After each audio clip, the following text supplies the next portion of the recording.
नमस्कार दोस्तों, स्वागत है मेरे YouTube चैनल पर। कक्षा 8 विषय विज्ञान अध्याय नंबर 12 कुछ प्राकृतिक परिघटनाएं। इस पाठ के हम अभ्यास प्रश्न हल करने वाले हैं। आइए एक एक करके सभी अभ्यास प्रश्नों के आंसर देखते हैं। सबसे पहला प्रश्न है,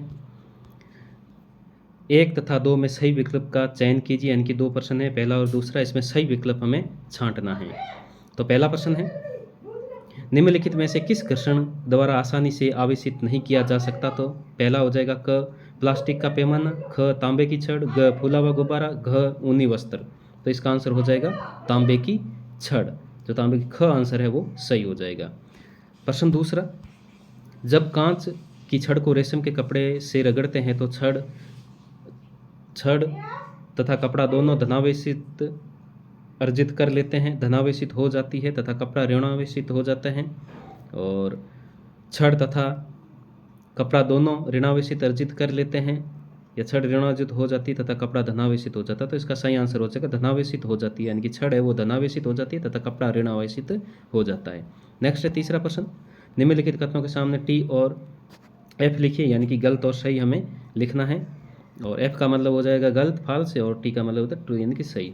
को सहजातीय आवेश एक दूसरे को आकर्षित करते हैं, तो ये गलत हो जाएगा, यहाँ एफ हो जाएगा। ख आवेशित कांच की छड़ आवेशित प्लास्टिक स्ट्रो को आकर्षित करती है, तो ये टी हो जाएगा। ग तड़ित चालक किसी भवन की तड़ित से सुरक्षा नहीं कर सकता, तो यहाँ एफ हो जाएगा, गलत हो जाएगा ये। और घ के अंदर है भूकंप की भविष्यवाणी की जा सकती है, तो ये गलत है, भूकंप की भविष्यवाणी नहीं की जा सकती। चौथा प्रश्न है, सर्दियों में स्वेटर उतारते समय चटचट की ध्वनि सुनाई देती है, व्याख्या कीजिए। तो सर्दियों में स्वेटर उतारते समय चटचट की ध्वनि इसलिए सुनाई देती है क्योंकि यह बालों जैसी हल्की वस्तुओं को आकर्षित कर लेता है। जब हम ऊनी तथा पॉलिस्टर के वस्त्रों को उतारते हैं तो हमारे बाल खड़े हो जाते हैं। ऐसा सब विद्युतीकृत बल तथा आकर्षण तथा प्रतिकर्षण के कारण होता है। नेक्स्ट है पांचवा प्रश्न, जब हम किसी आवेशित वस्तु को हाथ से छूते हैं तो अपना आवेश खो देती है, व्याख्या कीजिए। तो इसका उत्तर हो जाएगा, जब किसी आवेशित वस्तु को हाथ से छूते हैं तो वे आवेश हमारे शरीर के माध्यम से होकर पृथ्वी पर चला जाता है और वस्तु अपना आवेश खो देती है। नेक्स्ट है छठा, उस पैमाने के नाम लिखिए जिस पर भूकंपों की विनाशी ऊर्जा मापी जाती है तथा उन पैमाने पर किसी भूकंप का माप 3 है, तो क्या इसे भूपल्वेखी यानी कि सिस्मोग्राफी से रिकॉर्ड किया जा सकेगा? क्या इससे हानि अधिक होगी? तो इसका आंसर हो जाएगा, किसी भूकंप की शक्ति के परिणाम विनाशकारी ऊर्जा को मापने के लिए रिक्टर पैमाने का उपयोग किया जाता है। और रिक्टर पैमाना रैखिक नहीं है। उसका अर्थ यह है कि इस पैमाने पर 6 परिणाम के भूकंप की क्षतिनाशी ऊर्जा 4 परिणाम के भूकंप की विनाशी ऊर्जा से 1.5 गुणी अधिक नहीं है। रिक्टर पैमाने पर 3 का मान सिस्मोग्राफी द्वारा रिकॉर्ड किया जा सकता है, इससे अधिक नुकसान नहीं होती है। 5 तीव्रता का भूकंप प्रकृति में विनाशकारी समझा जाता है। नेक्स्ट है 7वां प्रश्न, तड़ित से अपनी सुरक्षा के 3 उपाय सुझाइए। तड़ित का मतलब होता है जो आकाशीय बिजली होती है वो। तड़ित से सुरक्षा के उपाय निम्नलिखित है। पहला है गर्जन सुनते ही किसी सुरक्षित स्थान पर तुरंत पहुंच जाना। ख के अंदर किसी खुले स्थान पर है तो वहीं सिमट कर बैठना। ग वृक्षों से दूर रहना। नेक्स्ट है 8वां प्रश्न, आवेशित गुब्बारे दूसरे आवेशित गुब्बारे को प्रतिकर्षित करता है जबकि अनावेशित गुब्बारे द्वारा आकर्षित किया जाता है, व्याख्या कीजिए। तो इसका आंसर हो जाएगा, एक ही तरह के पदार्थ आवेशित होने पर समान रूप से आवेशित होते हैं तथा सहजातीय आवेश एक दूसरे को प्रतिकर्षित करते हैं। इसलिए 2 आवेशित गुब्बारे सहजातीय होने के कारण प्रतिकर्षण करते हैं और एक आवेशित तथा और एक अनावेशित गुब्बारा विजातीय होने के कारण आकर्षित होते हैं।